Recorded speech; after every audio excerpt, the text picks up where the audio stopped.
Wah gitu kalau ternyata harus download ini aplikasi dulu.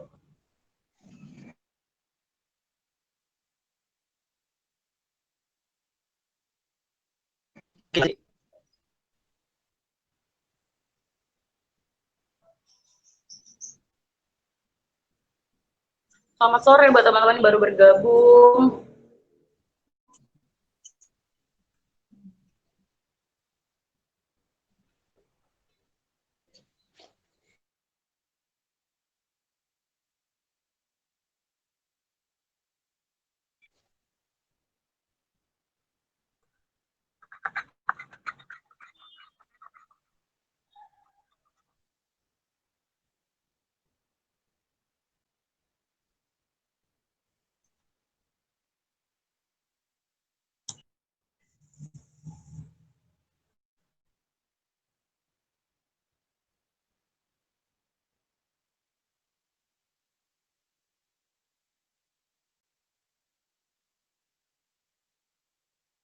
Sementara ini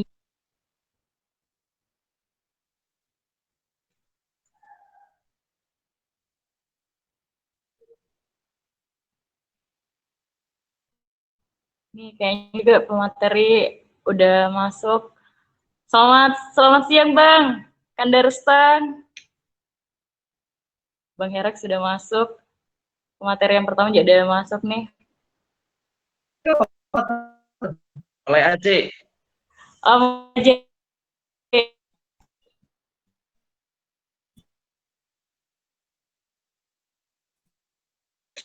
Gimana nih teman-teman panitia? Dimulai aja atau gimana?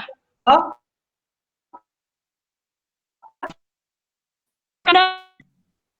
Suaranya siap mantap. Oke, kasih. Siap.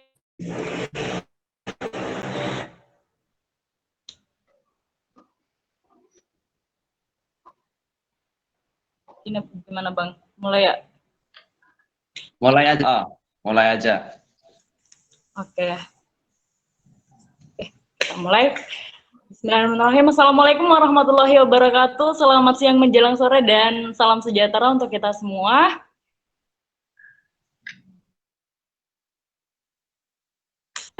Nama saya Desi Sari, teman-teman atau Bapak Ibu sekalian bisa manggil saya dengan sapaan Eci saja. Jadi untuk kegiatan ngaji desa di season 3 ini, saya diamanahkan untuk moderatoring atau mendampingi narasumber selama proses kajian ini berlangsung. Oke, ya sebelumnya, ya kenapa? Maaf. Ya, saya lanjut.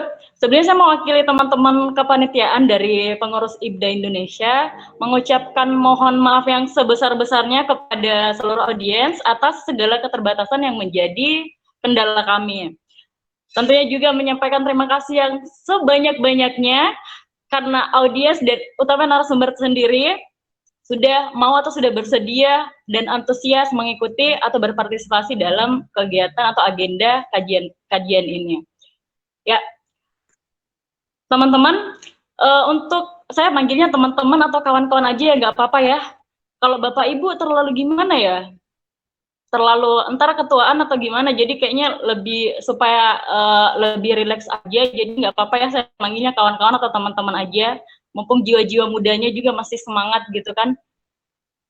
Oke, lanjut. Jadi untuk ngaji desa season 3 yang diadakan oleh IBDA Indonesia ini temanya mungkin teman-teman semua udah tahu, tantangan penyelenggaraan pilkada di masa new normal ya, seperti itu ya. Tantangan penyelenggaraan pilkada di masa new normal. Dari tema ini kita sudah bisa mengambil 2 poin besar, 2 poin utama. Yang pertama penyelenggaraan pilkada dan masa new normal itu sendiri. Maaf Bang, cek ini kok saya nge-lag ya. Suara saya kedengaran nggak? Iya sih, jelas. Udah. Oke. Oh, jelas. Nggak nge-lag nih, maaf ya, maaf sorry. Oke, lanjut. Ya. Lanjut. Teman-teman, menjelang tahun 2020, dunia telah digegerkan akan keberadaan COVID sebagai pandemi. Bahkan tidak menunggu waktu lama, Indonesia menjadi salah satu negara yang ikut terkena dampaknya gitu teman-teman. Terus kita juga ketahui bahwa pemerintah dalam menghadapi pandemi COVID ini melakukan protokol kesehatan yang amat ketat sekali untuk mencoba mencegah dan menekan penularan COVID ini. Mungkin teman-teman pernah dengar menyuarakan protokol kesehatan seperti pakai masker, kemudian sering-sering cuci tangan, terus physical dan social distancing, kurang lebih seperti itu. Jadi pemerintah ini sudah sangat mengupayakan untuk menangani pandemi ini gitu. Sementara kabar terhangat beberapa pekan terakhir tahun 2020 ini diisukan bukan lagi digadang-gadang, tapi sudah kalau nggak salah pertengahan bulan lalu sudah ditetapkan bahwa agenda pilkada serentak di 270 daerah, di mana terdiri dari 9 provinsi, 224 kabupaten dan 37 kota kalau nggak salah ya teman-teman ya. Mohon diklarifikasi sebentar kalau memang ada kekeliruan. Jadi seperti itu. Ini kan kita tahu nih, kalau kondisi COVID, pandemi ini kayaknya lagi dilarang kumpul-kumpul banyak kan dilarang. Terus kalau kita bayangin pilkada itu udah gimana ya? Udah kebayang lah pilkada itu seperti apa gitu. Kalaupun bisa pilkada online kan gimana ya? Ya itu kurang lebih seperti itulah yang akan kita kupas gitu. Walaupun pemerintah telah menyuarakan tatanan kehidupan baru yang kita kenal dengan istilah new normal, tapi kan status bencana nasional ini belum dicabut teman-teman gitu kan. Sehingga masih banyak sekali indikator yang harus dipenuhi dalam mengimplementasi skenario new normal ini. Pertanyaannya, apakah pilkada ini memungkinkan untuk diselenggarakan di masa new normal ini? Kalaupun iya, apa sih yang menjadi faktor penyebab sehingga dianggap begitu memungkinkan? Yang kedua, seperti apa protokol pelaksanaan pilkada di era pandemi yang telah dirancang KPU melalui PKPU, termasuk indikator penyelenggaraannya. Mungkin kurang lebih seperti itu yang akan kita kupas untuk kajian kali ini. Tapi tenang aja, karena kesempatan kali ini tentu saja akan dibahas tuntas karena kajian kita ditemani narasumber dari berbagai bidang profesi yang tentu kaitannya dengan tema kajian kita hari ini juga. Langsung saja narasumber yang pertama saya perkenalkan Ketua KPU Provinsi Sulawesi Barat dalam hal ini Bapak Rustam atau Kanda Rustam aja ya, nggak apa-apa ya. Kanda, selamat siang Kanda. Siap, selamat siang. Assalamualaikum warahmatullahi wabarakatuh. Semoga sehat ya Kanda ya. Selanjutnya narasumber yang kedua salah satu tokoh perempuan, tapi kayaknya sudah masuk juga. Oke. Salah satu tokoh perempuan yang menurut saya sangat inspiratif, Dr. Andi Sastrawati Ahmad. Selamat siang Yunda. Yunda Sastra. Cek Yunda. Ini Yunda udah masuk ya? Mungkin lagi fokus ke tempat lain. Oke, jadi pemateri kita tapi udah masuk nih, ada saya lihat juga masuk Andi Sastrawati Ahmad. Oke. Selanjutnya pemateri yang terakhir dari tokoh pemuda. Dan tokoh pemuda hal ini sebagai peneliti Perkumpulan Pemilu Demokrasi kalau nggak salah. Bang Heroik Mutakin, selamat siang Kanda. Selamat siang Bang. Baik sih, selamat Apa siang. kabar Bang? Baik ya? Baik, alhamdulillah. Nah, oke. Ya itulah tadi 3 narasumber yang akan menemani sekaligus memantik kita pada kajian kali ini teman-teman. Nah, kayaknya teman-teman sudah tidak sabar mendengar pencerahan dari narasumber kita. Maka untuk yang pertama, sebenarnya kami ingin mempersilakan dari sektor akademisi sih, dari Yunda Sastra. Gimana Yunda? Bisa nggak mulai dulu nih, sebelum kita lanjut ke penyelenggara dan penelitinya? Cek, Yunda? Belum bisa ya? Kalau gitu kita langsung ke penyelenggara aja deh kayaknya, nggak apa-apa ya? Ke penyelenggara aja. Jadi Teman-teman mungkin kurang lebih 15-20 menitan untuk sesi pertama ini buat masing-masing narasumber memaparkan sekaligus sedikit berkomentar mengenai topik yang kita angkat pada kajian kali ini. Untuk yang pertama mungkin langsung saja kepada Kanda Resta. Waktu dan tempat kami persilakan, Kanda. Baik, Assalamualaikum warahmatullahi wabarakatuh. Waalaikumsalam warahmatullahi wabarakatuh. Alhamdulillah wa syukurillah wa la hawla wa la quwata illa billah. Puji dan syukur kita panjatkan kepada Allah Subhanahu wa taala, Tuhan yang Maha Esa, atas rahmatnya juala sehingga kita bisa silaturahmi dalam acara ngaji desa ini yang telah dilaksanakan oleh Ikatan Pemuda Desa. Saya di sini diminta untuk berbicara tentu masalah teknisnya. Yang saya hormati Kakanda di Sastrawati, dan yang saya hormati, saya tidak tahu Kakanda apa Dinda Mas Heroik yang cukup terkenal di Perludem ini selaku matematika pemilu. Saya tanya dulu, ini yang saya share kelihatan? Iya. Halo? Iya, Kanda. Aduh, agak bising. Halo, kelihatan? Iya, Kanda. Yang gimana, Bang? Kelihatan nggak nih? Ini kelihatan tidak? Kelihatan, Pak. Saya bagikan. Terlihat, Pak, terlihat. Terlihat ya? Ya, terlihat, Pak. Oke, baik. Jadi sesungguhnya saya berbicara tahapan saja dengan tantangannya masing-masing. Saya menyampaikan bahwa dalam waktu yang kurang lebih 15 ini, saya sampaikan yang pertama bahwa sekarang sehubungan dengan lanjutan pemilihan serentak lanjutan ini, itu berdasar pada PKPU tahapan yang PKPU 5 tahun 2020, yang sekarang berlangsung yaitu pemutakhiran data pemilih. Dan pemutakhiran data pemilih ini sesungguhnya beberapa saat yang lalu, bulan lalu sudah dilaksanakan. Saya menyampaikan prinsipnya saja sekaligus sosialisasi kepada teman-teman sekalian bahwa paling tidak ada 7 prinsip, yaitu akurasi, komprehensif, mutakhir, inklusif, transparan, komprehensif, dan partisipatif. Istilah pemutakhiran menunjukkan bahwa data pemilih itu adalah yang paling terakhir, yang paling update. Kenapa selalu dilaksanakan? Untuk membuktikan apakah pemilih itu ada yang beralih status atau pindah alamat. Kemudian tahapannya ini ada beberapa tahapan-tahapan.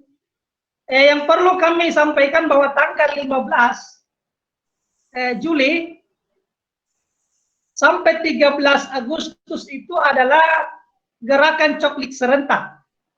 Jadi tolong teman-teman sekalian, seluruh warga khusus di Sulawesi Barat yang 4 kabupaten, Majene, Mamuju, Mamuju Tengah, dan Pasangkayu, kalau secara Sulawesi Barat, di tanggal 15 Juli sampai 13 Agustus ini adalah pencocokan dan penelitian data pemilih. Benarkah datanya, KTP-nya sesuai dengan alamat yang tertera? Dan selanjutnya, kemudian diikuti dengan tahapan-tahapan yang ada pada jadwal ini. Kemudian saya sampaikan bahwa sesungguhnya ada nanti rekap berjenjang, kemudian ada perbaikan. Nah, DPT itu sesungguhnya mulai dari coklit sampai pengumuman tanggal 28 Oktober, diantaranya itu selalu ada waktu. Nah, ini yang teman-teman perlu pastikan diri memiliki KTP elektronik, seluruh keluarga dan seluruh tetangga untuk memastikan. Jangan sampai di hari H baru ribut-ribut tentang tidak ada namanya dalam daftar DPT. Nah, sekarang ini adalah saatnya mulai tanggal 15 Juli dan seterusnya. Kemudian tahapan kedua adalah syarat dukungan pasangan calon perorangan. Di Sulawesi Barat di antara 4 kabupaten, itu hanya Kabupaten Pasangkayu yang memiliki bakal calon perseorangan yang sekarang sudah memasuki tahap akhir verifikasi faktual. Jadi ini sampai tanggal 12 Juni di tingkat TPS akan memastikan verifikasi faktual di tingkat desa, dan selanjutnya tanggal 13 itu akan lanjut dengan rekap tingkat kecamatan. Setelah kita ketahui bahwa syarat calon perseorangan itu adalah 10% dari jumlah DPT terakhir. Pemilu terakhir kita adalah pemilu, maka itu yang dijadikan dasar kalau Pasangkayu 9.368. Kemudian tahap pencalonan. Tahap pencalonan ini mulai 28 Agustus itu pengumuman pendaftaran bakal calon. Kemudian lanjutkan pendaftaran, verifikasi syarat calon. Perlu kami sampaikan bahwa di pencalonan ini ada 2 hal yang perlu diperhatikan. Pertama, syarat pencalonan, dan yang kedua syarat calon. Syarat pencalonan itu adalah partai atau gabungan partai yang mengusung, kalau dia partai atau bakal calon perseorangan tadi. Sedangkan syarat calon adalah syarat pribadi atau calon yang bersangkutan. Kemudian, ini penetapan pada tanggal 23 September itu adalah penetapan pasangan calon yang mampu melewati tahapan-tahapan ini. Kemudian nomor urut pada tanggal 24. Selanjutnya pengadaan logistik. Perlu saya sampaikan teman-teman sekalian bahwa sesungguhnya yang membedakan pemilihan yang lalu dengan yang sekarang itu sesungguhnya pada prinsip kesehatan dan keselamatannya. Kalau selama ini tidak pernah ada kewajiban untuk melaksanakan protokol COVID di setiap tahapan, maka pemilihan serentak 2020 ini adalah yang pertama dalam sejarah pemilihan di Indonesia. Nah, logistik ini baik itu yang tahapan verifikasi faktual, pemutahiran data, dan seterusnya harus mengikuti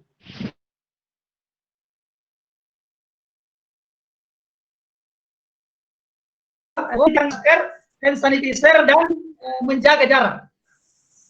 Khusus yang bulan Agustus ini adalah logistik secara umum. Kalau logistik bagian dari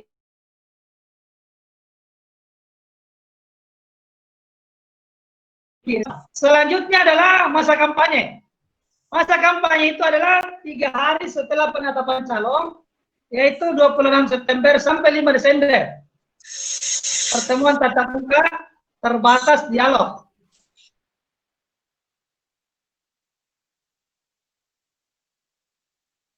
Kemudian dan elektronik. Kemudian hari tenang.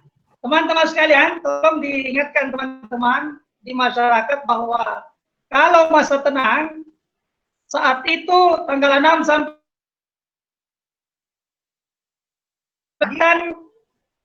yang beraroma kampanye.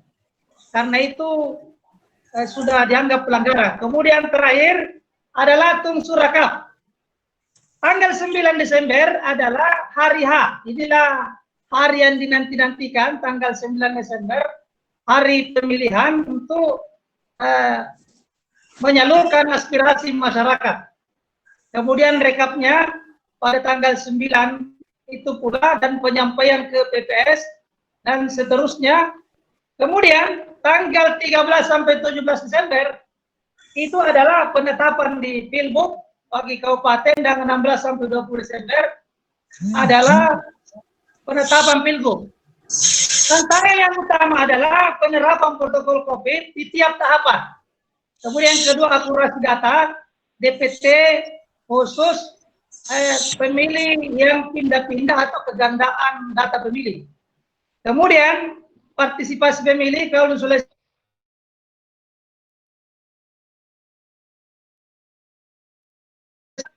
menjadi 5% di atas target rata-rata nasional. Kemudian tantangan terakhir adalah ketersediaan logistik di perusahaan karena waktunya yang mepet, yaitu hanya 2 bulan setengah. Saya kira demikian, saya mohon maaf atas segala kekurangan.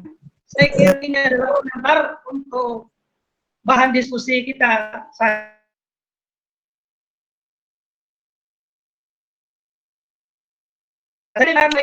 Waalaikumsalam warahmatullahi wabarakatuh. Ya. Oke, teman-teman,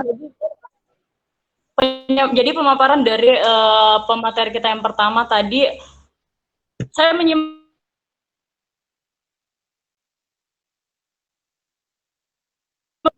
pas saya garis bawahi karena tidak sempat saya catat, makanya saya foto tadi. Tantangannya itu saya ulangi lagi, penerapan protokol COVID tiap tahapan, kemudian akurasi DPT, partisipasi pemilih yang kurang lebih 78% dan ketersediaan logistiknya itu mungkin menjadi tantangan menurut penyelenggara itu sendiri. Oke, jadi karena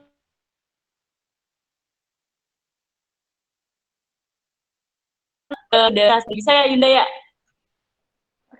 Saya bisa tanya dulu, apa suara saya sudah kedengaran dari sana? Halo? Oh, sudah kedengaran sekali, Yunda. Sudah kedengaran. Halo Yunda. Terima kasih. Ya, kedengaran.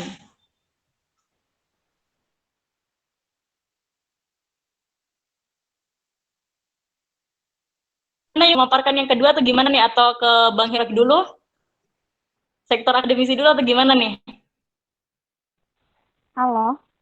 Udah cek Yunda? Iya, udah. Suara saya udah kedengaran dari sana? Oh, kedengaran ya, kedengaran. Iya kan, iya Yunda, kedengaran.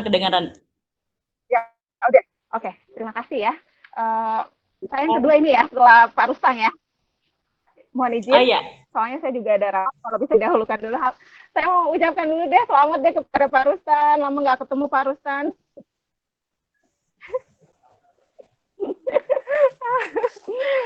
Saya sampai lupa pemilu nih Pak Rus kemarin.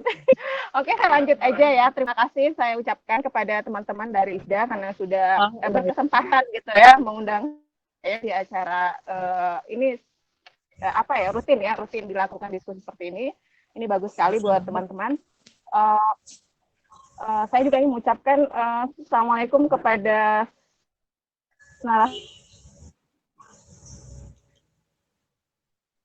sumber kita dari Perludem. Halo Pak. Halo Mas Heroy. Halo. Halo Ibu, salam kenal. Oh iya. Salam kenal Mas. Saya sama Mbak Titi sering ketemu kalau Mas Heroy di PR. Baik Ibu. Oh iya Ibu. Oke, saya lanjut aja. Iya. Sering diundang ke DPR sama Mbak Titi. Oke, makasih ya. Saya lanjut aja karena waktu saya mungkin tidak banyak. Ada beberapa rapat yang harus saya ikuti. Jadi mungkin habis ini saya belum tahu bisa berkesempatan lanjut apa tidak. Jadi saya disampaikan ada materi tentang tantangan pilkada di masa new normal. Bahan saya mungkin sudah dikirim atau gimana? Mau ditampilkan atau saya langsung aja? Oke. Bisa. Halo. Bang Adin, maaf Yunda bentar. Bang Adin gimana monitor? Ya. Udah bisa ditampilin?